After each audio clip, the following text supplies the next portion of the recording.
A Place in the Sun, Chapter 10.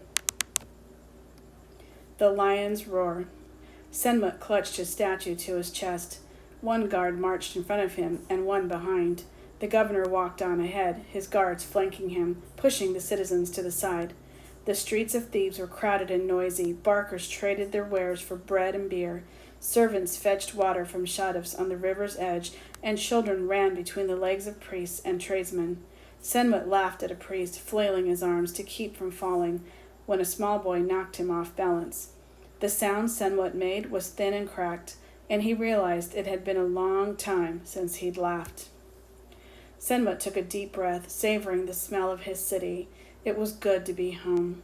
The guard stepped on his heel. "Keep up!" From somewhere in the crowd there came a lion's roar. Senmut smiled, remembering the time his friend Menk had taught him to roar to keep the jackals at bay.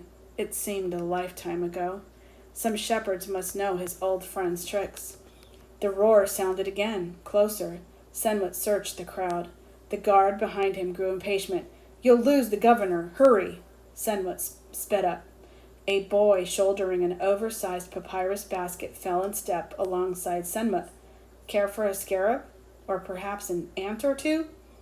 "Mank, I was sure you were dead." Senmut wanted to hug his friend, but instead he looked around at the guard following him. The guard was watching the governor. "If not for some sand dwellers, I would be. They peeled me off a sand dune, one criminal saving another." Menk laughed. "You're lucky they didn't slit your throat." "They aren't so bad as that." "It is good to see you, my friend. I hardly believe it. In all of Thebes, you." "I saw the governor's standard flapping from his barge at the river's edge. Had to see what brought the jackal north. The last person I expected to see was you." "How is it they bring you to Thebes?" Menk asked, glancing around on the lookout for trouble. Senmut told Menk of the statue and the governor. "So you have just landed, then?" "Just." "Well then, you don't know how blessed your statue truly is.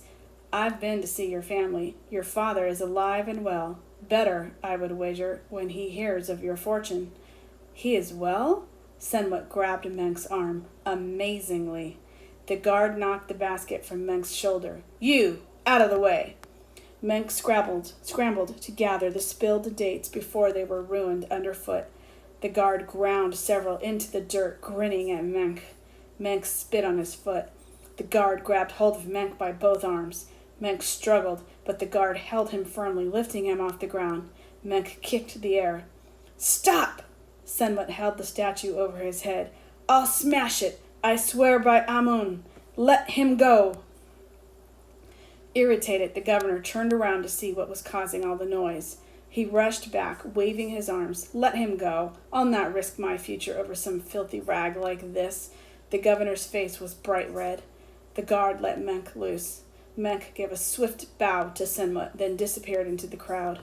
"You are either very brave or very foolish," the governor said, reaching for the statue.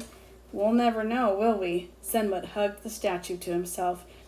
"Oh, I think we shall know soon enough." The governor flicked open a linen square and wiped his brow. "Everything depends on what happens to the Great One's son. If things go poorly with him, that trick could cost you your life." Senmut should have been worried. He knew, but all he could think about was that his father was alive. He was well, and with Amun's will, Senmut might see his parents once again.